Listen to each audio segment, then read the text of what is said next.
कथा कहानी काव्य में आपका स्वागत है। कहानियों, कविताओं और व्यंग के रूप में साहित्य हमें वक्त विशेष के देश, समाज और जीवन दर्शन से अवगत कराता है। यह हमारा एक प्रयास है ऐसी रचनाओं को आवाज़ देकर आप तक पहुंचाने का। हमारे साथ जुड़िए हमारे YouTube चैनल और Facebook पेज पर। Like, share, subscribe. कथा कहानी काव्य। मैं हूं आपकी दोस्त मनीषा।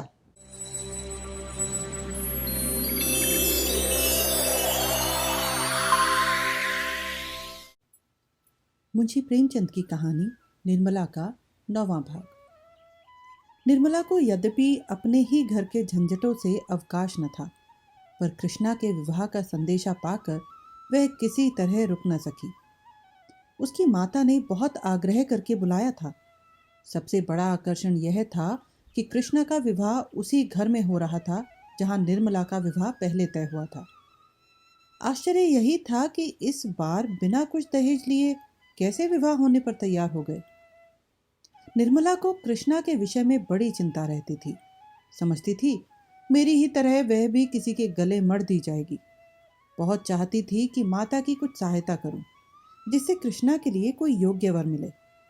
लेकिन इधर वकील साहब के घर बैठ जाने और महाजन के नालिश कर देने से उसका हाथ भी तंग था। ऐसी दशा में यह खबर पाकर उसे बड़ी शांति मिली। चलने की तैयारी कर दी। वकील साहब स्टेशन तक पहुंचाने आए। नन्ही बच्ची से उन्हें बहुत प्रेम था, छोड़ते ही न थे। यहाँ तक कि निर्मला के साथ चलने को तैयार हो गए। लेकिन विवाह से 1 महीने पहले उनका ससुराल जा बैठना निर्मला को उचित न मालूम हुआ। निर्मला ने अपनी माता से अब तक अपनी विपत्ति कथा न कही थी। जो बात हो गई उसका रोना रोकर माता को कष्ट देने और रुलाने से क्या फायदा। इसलिए उसकी माता समझती थी कि निर्मला बड़े आनंद से है। अब जो निर्मला की सूरत देखी तो मानो उसके हृदय पर धक्का सा लग गया। लड़कियां ससुराल से घुलकर नहीं आती, फिर निर्मला जैसी लड़की जिसको सुख की सभी सामग्रियां प्राप्त थी, उसने कितनी ही लड़कियों को दूज के चंद्रमा की भांति ससुराल जाते और पूर्ण चंद्र बनकर आते देखा था। मन में कल्पना कर रखी थी निर्मला का रंग निखर गया होगा, देह भर कर सुडौल हो गई होगी, अंग प्रत्यंग की शोभा कुछ और ही हो गई होगी। अब जो देखा तो वह आधी भी न रही थी। न यौवन की चंचलता थी, न वह विहसित छवि जो हृदय को मोह लेती है। वह कमनीयता, वह सुकुमारता जो विलास में जीवन से आ जाती है, यहाँ नाम को न थी। मुख पीला, चेष्टा गिरी हुई, अंग शिथिल, 19वें ही वर्ष में बूढ़ी हो गई थी। जब माँ बेटियां रो धोकर शांत हुई तो माता ने पूछा, क्यों री, तुझे वहां खाने को न मिलता था? इससे कहीं अच्छी तो तू यहीं थी। वहां तुझे क्या तकलीफ थी? कृष्णा ने हंसकर कहा, वह मालकिन थी कि नहीं, मालकिन को दुनिया भर की चिंताएं रहती हैं, भोजन कब करें? नहीं अम्मा, वहां का पानी मुझे रास नहीं आता, तबीयत भारी रहती है, निर्मला ने कहा।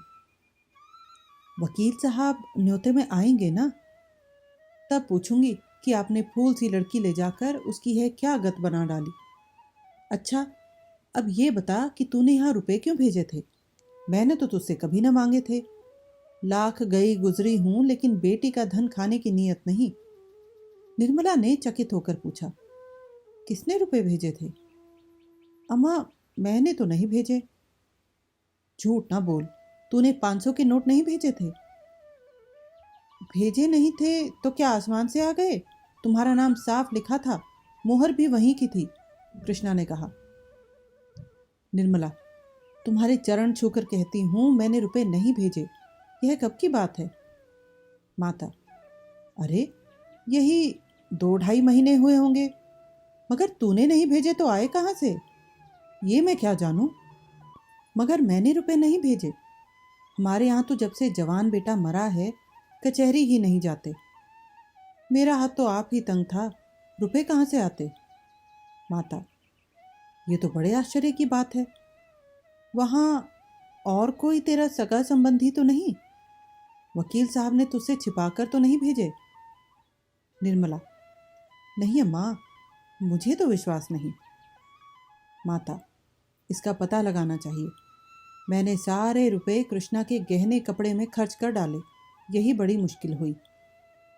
दोनों लड़की में किसी विषय पर विवाद उठ खड़ा हुआ और कृष्णा उधर फैसला करने चली गई तो निर्मला ने माता से कहा, इस विवाह की बात सुनकर मुझे बड़ा आश्चर्य हुआ। यह कैसे हुआ अम्मा? यहाँ तो जो सुनता है दांतों उंगली दबाता है। जिन लोगों ने पक्की की कराई बात फेर दी और केवल थोड़े से रुपए के लोभ से वे अब बिना कुछ लिए कैसे विवाह करने पर तैयार हो गए, समझ में नहीं आता। उन्होंने खुद ही पत्र भेजा। मैंने साफ लिख दिया कि मेरे पास देने लेने को कुछ नहीं है, कुछ कन्या ही से आपकी सेवा कर सकती हूँ। निर्मला, इसका कुछ जवाब नहीं दिया?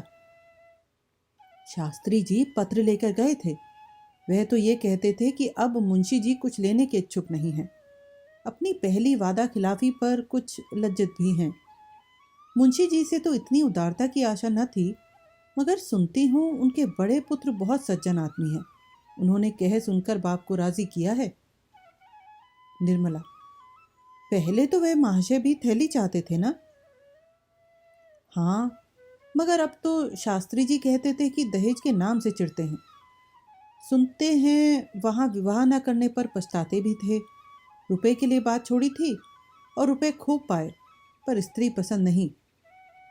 निर्मला के मन में उस पुरुष को देखने की बड़ी प्रबल उत्कंठा हुई जो उसकी अवहेलना करके अब उसकी बहन का उद्धार करना चाहता है। प्रायश्चित सही, लेकिन कितने ऐसे प्राणी हैं जो इस तरह प्रायश्चित करने को तैयार हैं। उनसे बातें करने के लिए, नम्र शब्दों में उनका तिरस्कार करने के लिए, अपनी अनुपम छवि दिखाकर उन्हें और भी जलाने के लिए निर्मला का हृदय अधीर हो उठा। रात को दोनों बहनें एक ही कमरे में सोई। मोहल्ले में किन किन लड़कियों का विवाह हो गया, कौन कौन सी लड़कोरी हुई, किस किस का विवाह धूमधाम से हुआ, किस किस के पति कन्या की इच्छा अनुकूल मिले, कौन कितने और कैसे गहने चढ़ावे में लाया, इन्हीं विषयों पर दोनों में बड़ी देर तक बातें होती रही। कृष्णा बार बार चाहती थी कि बहन के घर का कुछ हाल पूछूं, मगर निर्मला उसे कुछ पूछने का अवसर न देती थी। वह जानती थी कि ये जो बातें पूछेगी उसके बताने में मुझे संकोच होगा। आखिर एक बार कृष्णा पूछ ही बैठी, जीजा जी भी आएंगे ना? आने को कहा तो है। अब तो तुमसे प्रसन्न रहते हैं ना, या अब भी वही हाल है? मैं तो सुना करती थी दुहाज पति अपनी स्त्री को प्राणों से भी प्रिय समझता है। यहाँ बिल्कुल उल्टी बात देखी। आखिर किस बात पर बिगड़ते रहते हैं? अब मैं किसी के मन की क्या जानूं? मैं तो समझती हूँ तुम्हारी रुखाई से वो चिढ़ते होंगे। तुम तो यहीं से जली हुई गई थी, वहां भी उन्हें कुछ कहा होगा। ये बात नहीं है कृष्णा, मैं सौगंध खाकर कहती हूँ, जो मेरे मन में उनकी ओर से जरा भी मैल हो, मुझसे जहाँ तक हो सकता है उनकी सेवा करती हूँ। अगर उनकी जगह कोई देवता भी होता तो भी मैं इससे ज़्यादा और कुछ ना कर सकती। उन्हें भी मुझसे प्रेम है, बराबर मेरा मुंह देखते रहते हैं, लेकिन जो बात उनके और मेरे काबू से बाहर है उसके लिए वह क्या कर सकते हैं और मैं क्या कर सकती हूँ? ना वह जवान हो सकते हैं, ना मैं बुढ़िया हो सकती हूँ। जवान बनने के लिए वह न जाने कितने रस और भस्म खाते रहते हैं। मैं बुढ़िया बनने के लिए दूध घी सब छोड़े बैठी हूँ। सोचती हूँ मेरे दुबलेपन ही से अवस्था का भेद कुछ कम हो जाए, लेकिन ना उन्हें पौष्टिक पदार्थों से कोई लाभ होता है, ना मुझे उपवासों से। जब से मनसाराम का देहांत हो गया है तब से उनकी दशा और भी खराब हो गई है। कृष्णा, मनसाराम को तो तुम भी बहुत प्यार किया करती थी। वो लड़का ही ऐसा था, जो देखता था प्यार करता था। ऐसी बड़ी बड़ी डोरेदार आंखें मैंने किसी की नहीं देखी। कमल की भांति मुख हर दम खिला रहता था। ऐसा साहसी कि अगर अवसर आ पड़ता तो आग में फान जाता। कृष्णा, मैं तुझसे सच कहती हूँ, जब वह मेरे पास आकर बैठ जाता था तो मैं अपने को भूल जाती थी। जी चाहता था कि हर दम सामने बैठा रहे और मैं देखा करूं। मेरे मन में पाप का लेश भी न था। अगर एक क्षण के लिए भी मैंने उसकी ओर किसी और भाव से देखा हो तो मेरी आंखें फूट जाएं। पर न जाने क्यों उसे अपने पास देखकर मेरा हृदय फूला न समाता था। इसीलिए मैंने पढ़ने का स्वांग रचा, नहीं तो वह घर में आता ही न था। यह मैं जानती हूँ कि अगर उसके मन में पाप होता तो मैं उसके लिए सब कुछ कर सकती थी। कृष्णा, अरे बहन चुप रहो, कैसी बातें मुंह से निकालती हो। हाँ, यह बात सुनने में बुरी मालूम होती है और है भी बुरी, लेकिन मनुष्य की प्रकृति को तो कोई बदल नहीं सकता। तू ही बता, एक 50 वर्ष के मर्द से तेरा विवाह हो जाए तो तू क्या करेगी। बहन, मैं तो जहर खाकर सो रहूं, मुझसे तो उसका मुंह भी ना देखते बने। तो बस यही समझ ले, उस लड़के ने कभी मेरी ओर आंख उठाकर भी नहीं देखा, लेकिन बुढ़े शक्की तो होते ही हैं। तुम्हारे जीजा उस लड़के के दुश्मन हो गए और आखिर उसकी जान लेकर ही छोड़ी। जिस दिन उसे मालूम हो गया कि पिताजी के मन में मेरी ओर से संदेह है, उसी दिन से उसे ज्वर चढ़ा, जो जान लेकर ही उतरा। अये, उस अंतिम समय का दृश्य आंखों से नहीं उतरता। मैं अस्पताल गई थी, वह ज्वर में बेहोश पड़ा था, उठने की शक्ति न थी, लेकिन जो ही मेरी आवाज़ सुनी चौंक कर उठ बैठा और माता माता कहकर मेरे पैरों पर गिर पड़ा। कृष्णा, उस समय ऐसा जी चाहता था कि अपने प्राण निकाल कर उसे दे दूं। मेरे पैरों पर ही वह मूर्छित हो गया और फिर आंखें न खुली। डॉक्टर ने उसकी देह में ताज़ा खून डालने का प्रस्ताव किया था। यही सुनकर मैं दौड़ी गई थी, लेकिन जब तक डॉक्टर लोग वह क्रिया आरंभ करें, उसके प्राण निकल गए। कृष्णा, ताज़ा रक्त पड़ जाने से उसकी जान बच जाती? कौन जानता है, लेकिन मैं तो अपने रुधिर की अंतिम बूंद तक देने को तैयार थी। उस दशा में भी उसका मुखमंडल दीपक की भांति चमकता था। अगर वह मुझे देखते ही दौड़कर मेरे पैरों पर न गिर पड़ता, पहले कुछ रक्त देह में पहुंच जाता तो शायद बच जाता। कृष्णा, तो तुमने उन्हें उसी वक्त लिटा क्यों न दिया? अरे पगली, तू अभी तक बात नहीं समझी। वह मेरे पैरों पर गिरकर और माता पुत्र का संबंध दिखाकर अपने बाप के दिल से वह संदेह निकाल देना चाहता था। केवल इसीलिए वह उठा था। मेरा क्लेश मिटाने के लिए उसने प्राण दिए और उसकी वह इच्छा पूरी हो गई। तुम्हारे जीजा जी उसी दिन से सीधे हो गए। अब तो उनकी दशा पर मुझे दया आती है। पुत्र शोक उनके प्राण लेकर छोड़ेगा। मुझ पर संदेह करके मेरे साथ जो अन्याय किया है, अब उसका प्रतिशोध कर रहे हैं। अब की उनकी सूरत देखकर तू डर जाएगी। बूढ़े बाबा हो गए हैं, कमर भी कुछ झुक चली है। कृष्णा, बुढ़े लोग इतने शक्की क्यों होते हैं बहन? ये जाकर बुढ़ों से पूछ। मैं तो समझती हूँ उनके दिल में हरदम एक चोर सा बैठा रहता होगा कि मैं इस युवती को प्रसन्न नहीं रख सकता, इसीलिए जरा जरा सी बात पर उन्हें शक होने लगता है। जानती तो है, फिर मुझसे क्यों पूछती है? इसीलिए बेचारा पति से भी दबता होगा। देखने वाले समझते होंगे कि ये बहुत प्रेम करता है। तूने इतने ही दिनों में इतनी बातें कहाँ से सीख ली? इन बातों को जाने दे। बता, तुझे अपना वर पसंद है? उसकी तस्वीर तो देखी होगी। हाँ, आई तो थी। लाऊं? देखोगी? एक क्षण में कृष्णा ने तस्वीर लाकर निर्मला के हाथ में रख दी। निर्मला ने मुस्कुरा कर कहा, तू बड़ी भाग्यवान है।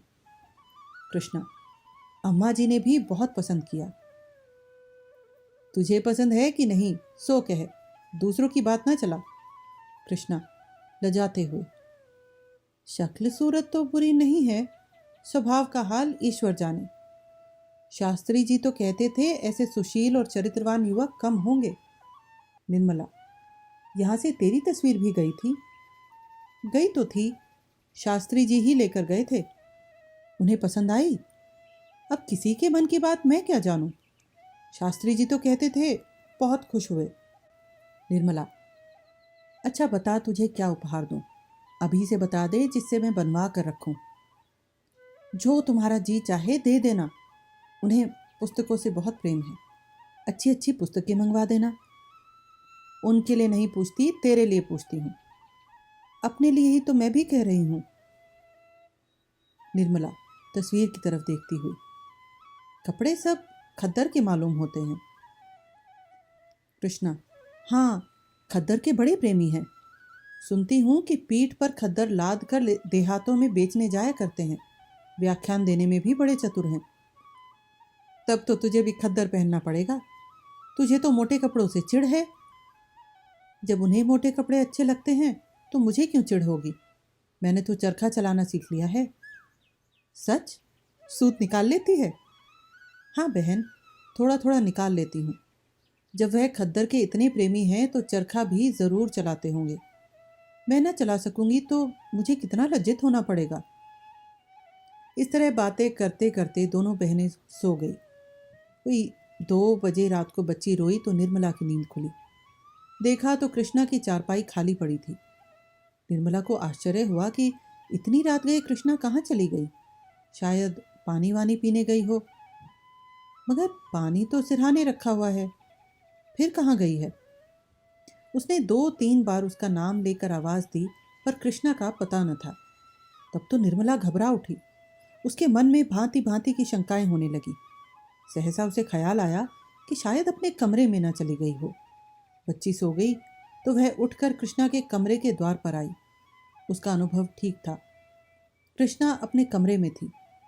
सारा घर सो रहा था और वह बैठी चरखा चला रही थी। इतनी तन्मयता से शायद उसने थिएटर भी न देखा होगा। निर्मला दंग रह गई।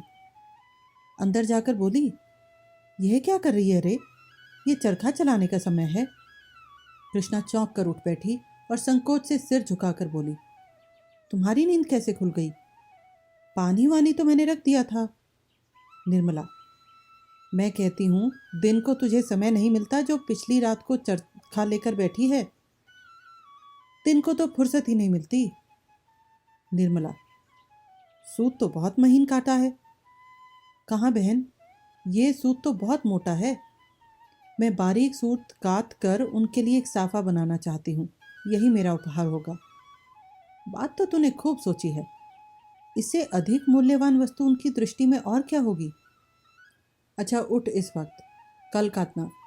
कहीं बीमार पड़ जाएगी तो ये सब धरा रह जाएगा। नहीं मेरी बहन, तुम चलकर सो, मैं बस आती हूँ। निर्मला ने अधिक आग्रह नहीं किया, लेटने चली गई। मगर किसी तरह नींद न आई। कृष्णा की यह उत्सुकता और ये उमंग देखकर उसका हृदय किसी अलक्षित आकांक्षा से आंदोलित हो उठा। ओह, इस समय इसका हृदय कितना प्रफुल्लित हो रहा है। अनुराग ने इसे कितना उन्मत्त कर रखा है। तब उसे अपने विवाह की याद आई। जिस दिन तिलक गया था उसी दिन से उसकी सारी चंचलता, सारी सजीवता विदा हो गई थी। वह अपनी कोठरी में बैठी अपनी किस्मत को रोती थी और ईश्वर से विनय करती थी कि प्राण निकल जाएं। अपराधी जैसे दंड की प्रतीक्षा करता है, उसी भांति वह विवाह की प्रतीक्षा करती थी। उस विवाह की जिसमें उसके जीवन की सारी अभिलाषाएं विलीन हो जाएंगी। जब मंडप के नीचे बने हुए हवन कुंड में उसकी आशाएं जलकर भस्म हो जाएंगी। महीना कटते देर न लगी। विवाह का शुभ मुहूर्त आ पहुंचा। मेहमानों से घर भर गया। मुंशी तोताराम एक दिन पहले ही आ गए और उनके साथ निर्मला की सहेली भी आई। निर्मला ने तो बहुत आग्रह न किया था, वह खुद ही आने को उत्सुक थी। निर्मला को सबसे बड़ी उत्कंठा यही थी कि वर के बड़े भाई के दर्शन करूंगी और हो सका तो उनकी सुबुद्धि पर धन्यवाद दूंगी। सुधा ने हंसकर कहा, तुम उनसे बोल सकोगी? क्यों, बोलने में क्या हानि है? अब तो दूसरा ही संबंध हो गया। और मैं ना बोल सकूंगी तो तुम तो हो ही। ना भाई, मुझसे ना ये होगा। मैं पराए मर्द से नहीं बोल सकती। न जाने कैसे आदमी हो। आदमी तो बुरे नहीं हैं। फिर तुम्हें उनसे कुछ विवाह तो करना नहीं। जरा सा बोलने में क्या हानि है? डॉक्टर साहब यहाँ होते तो मैं तुम्हें आज्ञा दिला देती। सुधा, जो लोग हृदय के उदार होते हैं क्या चरित्र के भी अच्छे होते हैं? पराई स्त्री को घूरने में तो किसी मर्द को संकोच नहीं होता। निर्मला, अच्छा ना बोलना, मैं ही बातें कर लूंगी। घूर लेंगे जितना उनसे घूरते बनेगा। बस अब तो राजी हुई। इतने में कृष्णा आकर बैठ गई। निर्मला ने मुस्कुरा कर कहा, सच बता कृष्णा, तेरा मन इस वक्त क्यों चाट हो रहा है? जीजा जी बुला रहे हैं, पहले जाकर सुनाओ। पीछे गप्पे लड़ाना, बहुत बिगड़ रहे हैं। क्या है, तूने कुछ पूछा नहीं? कुछ बीमार से मालूम होते हैं, बहुत दुबले हो गए हैं। तो ज़रा बैठकर उनका मन बहला देती, यहाँ दौड़ी क्या चली आई? ये कहो ईश्वर ने कृपा की, नहीं तो ऐसा ही पुरुष तुझे भी मिलता। ज़रा बैठकर बातें तो करो। बुढ़ी बातें बड़ी लच्छेदार करते हैं, जवान इतने डिंगेल नहीं होते। नहीं बहन, तुम जाओ, मुझसे तो वहाँ नहीं बैठा जाता। निर्मला चली गई तो सुधा ने कृष्णा से कहा, अब तो बारात आ गई होगी, द्वार पूजा क्यों नहीं होती? कृष्णा, क्या जाने बहन, शास्त्री जी सामान इकट्ठा कर रहे हैं। सुधा, सुना है दूल्हा की भावज बड़ी कड़े स्वभाव की स्त्री है। कृष्णा, कैसे मालूम? मैंने सुना है, इसलिए चेताए देती हूँ, 4 बातें गम खाकर रहना। मेरी झगड़ने की आदत नहीं, जब मेरी तरफ से कोई शिकायत ही ना पाएंगी तो क्या अनायासी बिगड़ेंगी? हाँ, सुना तो ऐसा ही है, झूठ मूठ लड़ा करती है। मैं तो 100 बात की एक बात जानती हूँ, नम्रता पत्थर को भी मोम कर देती है। सहसा शोर बचा, बारात आ रही है। दोनों रमणियां खिड़की के सामने आ बैठी। एक क्षण में निर्मला भी आ पहुंची। वर के बड़े भाई को देखने की उसे बड़ी उत्सुकता हो रही थी। सुधा ने कहा, कैसे पता चलेगा कि बड़े भाई कौन है? निर्मला, शास्त्री जी से पूछूं तो मालूम हो। हाथी पर तो कृष्णा के ससुर महाशय हैं। अच्छा, डॉक्टर साहब यहाँ कैसे आ पहुंचे? वह घोड़े पर क्या है, देखती नहीं हो? हाँ, है तो वही, सुधा ने कहा। निर्मला, उनसे कोई मित्रता होगी, कोई संबंध तो नहीं है? सुधा, अब भेंट हो तो पूछूं, मुझे तो कुछ नहीं मालूम। निर्मला, पालकी में जो महाशय बैठे हैं वह तो दूल्हा के भाई नहीं दिखते। सुधा, बिल्कुल नहीं, मालूम होता है सारी देह में पेट ही पेट है। निर्मला, दूसरे हाथी पर कौन बैठा हुआ है, समझ में नहीं आता। सुधा, कोई हो, दूल्हा का भाई नहीं हो सकता, उसकी उम्र नहीं देखती हो, 40 के ऊपर होगी। निर्मला, शास्त्री जी तो इस वक्त द्वार पूजा की फिक्र में हैं, नहीं तो उनसे पूछती। संयोग से नाई आ गया। संदूकों की कुंजियां निर्मला ही के पास थी। इस वक्त द्वाराचार के लिए कुछ रुपए की जरूरत थी, माता ने भेजा था। यह नाई भी पंडित मोटे राम जी के साथ तिलक लेकर गया था। निर्मला ने कहा, क्या अभी रुपए चाहिए? नाई, हाँ बहन जी, चलकर दे दीजिए। अच्छा, चलती हूँ। पहले ये बता, तू दूल्हा के बड़े भाई को पहचानता है? पहचानता काहे नहीं, वो क्या सामने है? कहाँ? मैं तो नहीं देखती। अरे वो क्या घोड़े पर सवार हैं, वही तो हैं। निर्मला ने चकित होकर कहा, क्या कहता है? घोड़े पर दूल्हा के भाई हैं? पहचानता है या अटकल से कह रहा है? अरे बहन जी, का इतना भूल जाऊंगा, अभी तो जलपान का सामान दिए चला आता हूं। अरे ये तो डॉक्टर साहब हैं, मेरे पड़ोस में रहते हैं। हाँ हाँ हाँ, वही तो डॉक्टर साहब हैं। निर्मला ने सुधा की ओर देखकर कहा, सुनती हो बहन इसकी बातें? सुधा ने हंसी रोककर कहा, झूठ बोलता है। अच्छा साहब, झूठ ही सही, अब बड़ों के मुंह कौन लगे। अभी शास्त्री जी से पूछवा दूंगा, तब तो मानिएगा। नाई के आने में देर हुई तो मोटेराम खुद आंगन में आकर शोर मचाने लगे। इस घर की मर्यादा रखना ईश्वर ही के हाथ है। नाई घंटे भर से आया हुआ है और अभी तक रुपए नहीं मिले। निर्मला, जरा यहाँ चले आइएगा शास्त्री जी, कितने रुपए दरकार हैं, निकाल दूं? शास्त्री जी भुनभुनाते और जोर जोर से हाँफते हुए ऊपर आए और एक लंबी सांस लेकर बोले, क्या है, यह बातों का समय नहीं है, जल्दी से रुपए निकाल दो। निर्मला, लीजिए, निकाल तो रही हूं, अब क्या मुंह के बल गिर पड़ूं? पहले यह बताइए कि दूल्हा के बड़े भाई कौन हैं? शास्त्री जी, राम राम राम राम, इतनी सी बात के लिए मुझे आकाश पर लटका दिया। नाई क्या ना पहचानता था?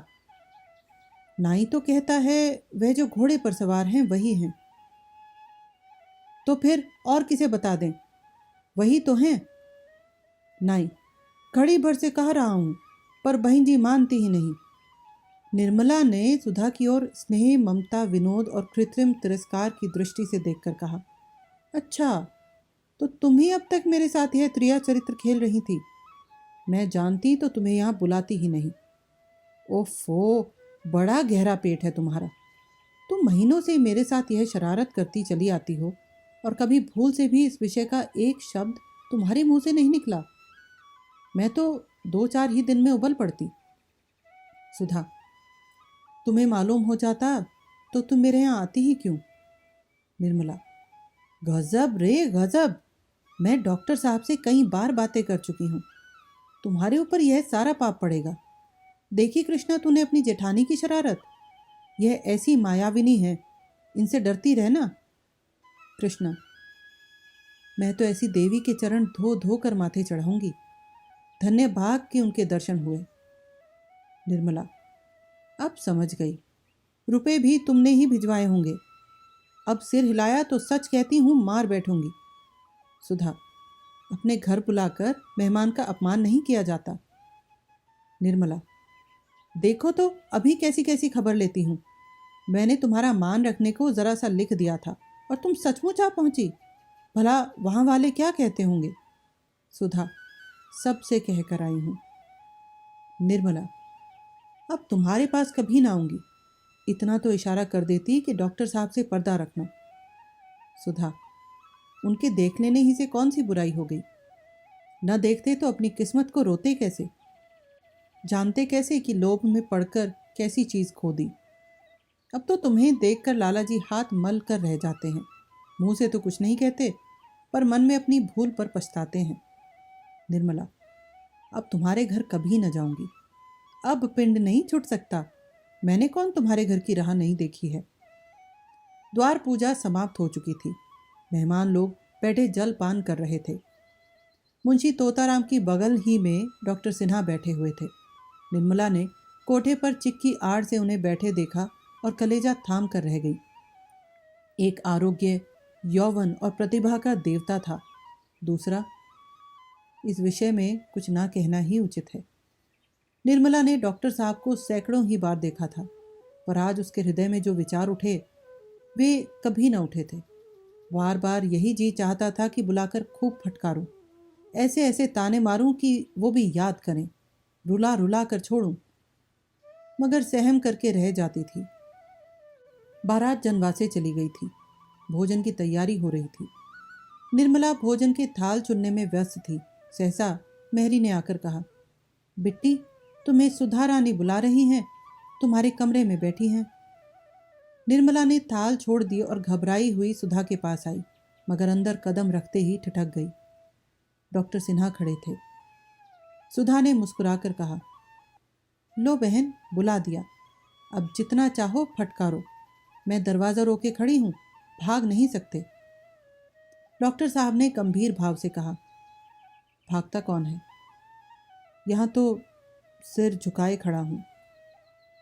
निर्मला ने हाथ जोड़कर कहा, इसी तरह सदा कृपा दृष्टि रखिएगा, भूल न जाइएगा। बस यही मेरी विनय है।